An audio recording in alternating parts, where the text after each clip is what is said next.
L'artisanat, le textile et le design sont des secteurs à forte potentialité économique.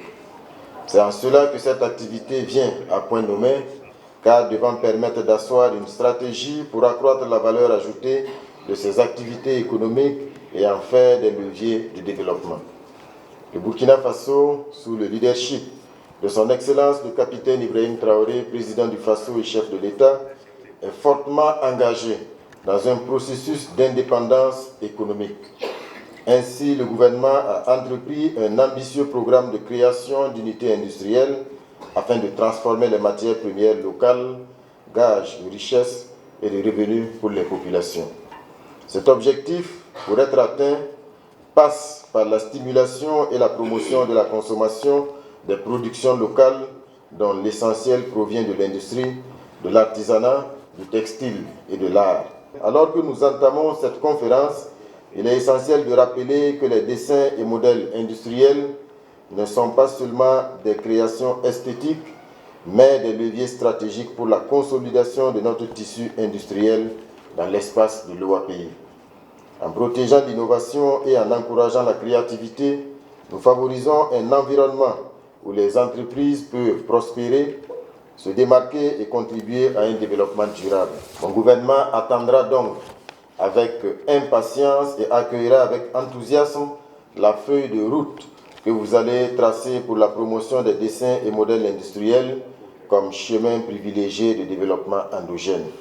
D'ores et déjà, je puis vous rassurer que le Burkina Faso ne ménagera aucun effort pour mener les plaidoyers nécessaires afin de garantir une mise en œuvre appropriée des lignes directrices qui sortiront de vos travaux. Cette conférence internationale est très importante et vous aurez remarqué qu'elle se fait dans le sillage du Salon international de l'artisanat de Ouagadougou. En effet, les dessins et modèles industriels sont un maillon essentiel à la fois de l'artisanat et de l'industrie, puisque derrière ce vocable technique, il s'agit de parler des objets qui nous entourent. Ce sont les couverts que nous utilisons, ce sont les mobiliers que nous utilisons, ce sont les seaux que nous prenons pour prendre.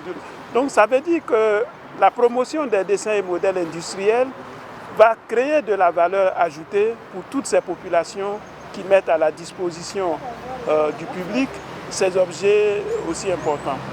Et compte tenu de l'importance de cette question, les ministres administrateurs de l'OAPI ont bien voulu prendre part personnellement à cette conférence qui va tracer les grandes lignes directrices pour voir comment les dessins et modèles industriels pourront accompagner le développement de l'artisanat de nos pays. L'état des lieux de la protection des dessins et modèles industriels n'est pas un état des lieux que nous estimons satisfaisant, en tenant compte du potentiel de création de nos artisans.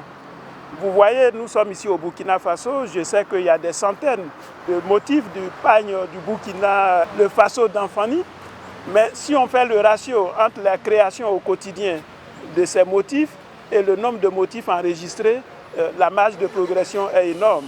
Donc c'est justement pour faire en sorte que toutes ces créations-là soient protégées. Environ 5, 4